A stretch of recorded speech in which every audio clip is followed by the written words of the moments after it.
सुना था उससे पहले भी बाबा ने उस चीज से तो बहुत डिटैच रखा कि कभी मैंने ऐसा नहीं किया कि किसी के हाथ का भोजन नहीं खाना।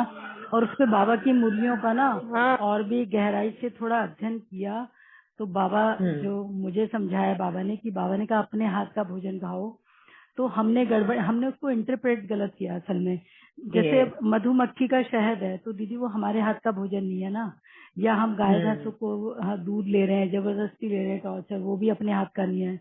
प्लस तीसरी यस। चीज है अपने हाथ का मतलब अपनी मेहनत का खाओ, किसी और की कमाई या कुछ और हाँ। है वो सब नहीं खाओ। ऐसे बहुत सारे मतलब जितना भी स्टडी किया तो बहुत डिफरेंट डिफरेंट हर बार मीनिंग निकल के आए कि बाबा यस। समझाना क्या चाह रहे थे और हम समझ क्या रहे हैं।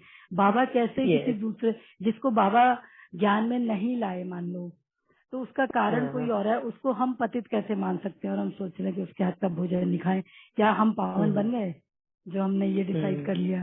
तो बहुत यस। अच्छे से समझ में आता है दीदी जब दूसरी तरफ हम चलाते हैं ना बुद्धि, समझने की कोशिश करते हैं परमात्मा को डिकोड करना कि मतलब वो कहना क्या चाह रहा है, तो बहुत सारी मीनिंग यस। निकल के आते हैं। और फिर वो जब मीनिंग अपनी एक्सपीरियंस से निकल के आते हैं ना दीदी, तो फिर भगवान पे जो वो निश्चय है और जो प्यार है वो करना नहीं पड़ता, यस। वो ऑटोमेटिकली और अटैचमेंट, ऑटोमेटिकली। यस। हाँ और अटैचमेंट होती है। फिर वो योग लगाना नहीं पड़ता, मतलब यस। बुद्धि इतनी गहराई से सहज एक्सेप्ट कर तरीके से लेती हो ना। जाता है। जी जी, फिर मन भी कहना मानने लगता है दीदी, क्योंकि बुद्धि बहुत अच्छे से जब ग्रहण कर लेती है ना, एक्सेप्ट कर लेती है।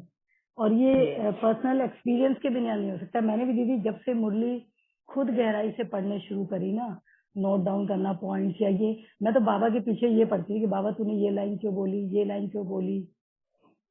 जैसे अभी दीदी 2 दिन पहले ही आया था कि बनेंगे वही जो कल्प पहले बने होंगे। तो पहले हम उसको लाइन को बहुत पहले, मतलब मैं लॉकडाउन से पहले कहूँ तो मैं क्या सोचती थी कल्प पहले बने होंगे मतलब हम ही बने थे हम ही बनेंगे। लेकिन अभी समझ में आता है कि कल्प पहले बने होंगे माना ये कल्प जो पुराना है, मतलब नया कल्प स्टार्ट होना उससे पहले अभी यहाँ हम बनेंगे तब बनेंगे जो हम सोच रहे हैं बहुत यस। श्रेष्ठ बनेंगे, अच्छे बनेंगे या संपूर्णता होगी हमारे अंदर, संपन्नता होगी। वो कब होगी? जब नया कल्प अगर हम सोचे स्टार्ट होना है तो उससे पहले जो बनेंगे वही बनेंगे।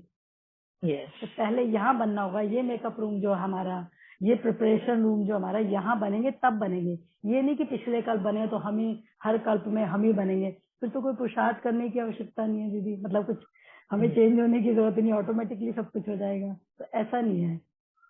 जी दीदी, थैंक यू दीदी। Very nice. बहुत अच्छा समझाया आपने। कि किस तरह मुरली के पॉइंट्स को समझना है।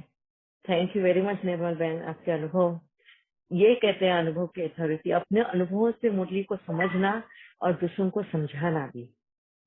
Thank you very much. और बहुत या सारी चीजें अर्चना तो बहन। दीदी आपसे ही सीख रहे हैं दीदी, और गहराई से बहुत सारी चीजें जो नहीं पता था। और भावना दीदी से भी बहुत कुछ सीखा और आपसे तो ज्ञान की गहराई, बहुत गहराई से ना बहुत सारी चीजें, मुझे भी डाउट्स थे बहुत सारे। और मैं बाबा के पीछे पढ़ती थी कि बाबा मुझे समझने है, मुझे ये स्वीकार नहीं है। मतलब जैसे औरों की क्लास सुनी या कुछ, तो मैं बाबा से कहती थी बाबा मुझे ये डाइजेस्ट नहीं हो रहे, मुझे बताओ। मैं लहंगे पहन के सतयुग में हैवी हैवी लहंगे पहन के मैं तो रिलैक्स नहीं रह सकती बाबा। आप कहते वहाँ बहुत सुख है, तो मैं लहंगे पहन के सुखी कैसे रहूंगी? ये तो मुझे स्वीकार नहीं है बाबा, अब मुझे आप इसका आंसर दो। तो फिर दीदी बहुत अच्छे से बाबा ने डाउट क्लियर करे बहुत सारे, जो मेरे क्वेश्चन बाबा से बहुत जिद करके थे। मतलब मैं जिद करती थी बाबा से, मुझे नहीं है स्वीकार, आप बताओ मुझे, बताओ मुझे।